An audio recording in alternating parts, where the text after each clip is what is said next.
இந்த இரட்டை பாபா கோவிலில் கொடுக்குற அந்த வேப்பிலை மருந்தை நாம் சாப்பிட்டோம் அப்படின்னா குழந்தை இல்லாதவங்களுக்கு குழந்தை பிறக்குமா? அப்படி ஒரு அதிசயமான அமைப்பு கொண்ட கோவில் தான் நம்ம இரட்டை சாய்பாபா கோவில்.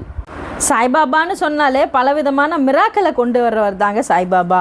எனக்கு ரொம்ப இஷ்டமான தெய்வம்னு கூட சொல்லுவேன். நான் அடிக்கடி சீரடி சாய்பாபா கோயிலுக்கு போவேன். ஸோ இவரோட கோயிலுக்கு வர்றதுக்கு எனக்கு ஒரு வாய்ப்பு கிடச்சிது. இந்த கோவில் எங்கே இருக்குதுன்னு பார்த்தீங்கன்னா, இந்த கோயில் வந்து பல்லடத்துலேருந்து தாராபுரம் ரோட்டில் 6வது கிலோமீட்டரில் கள்ளக்கிணறுங்கிற கிராமத்தை தாண்டின உடனே சாய்பாபா கோயில் போலீஸ் செக் போஸ்ட் ஒன்று இருக்கும். அந்த செக் போஸ்ட்டு தான் கோயில், கோயில் தான் செக் போஸ்ட்.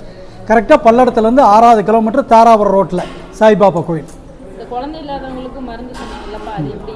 இந்த குழந்தை இல்லாத காரணம் என்னது, இந்த கோயிலே நான் கட்டினது எனக்கு 15 வருஷம் குழந்தை இல்லாமல் இருந்து பாபா எனக்கு குழந்தை கொடுத்தாரு, ஒரு பெண் குழந்தை. அதுக்காக இந்த கோயிலை கட்டினேன். அதிலேருந்து இந்த கோயிலுக்கு வர்றவங்களுக்கு இங்கே ஒரு வேப்ப மரம் இருக்குது. அந்த மரத்துலேருந்து இலையை பறித்து சாறு எடுத்து ஒரு கிளாஸ் கொடுக்குறேன். இன்றைக்கி வரைக்கும் 65-70 பேருக்கு குழந்தைகள் ஆகிருக்குது.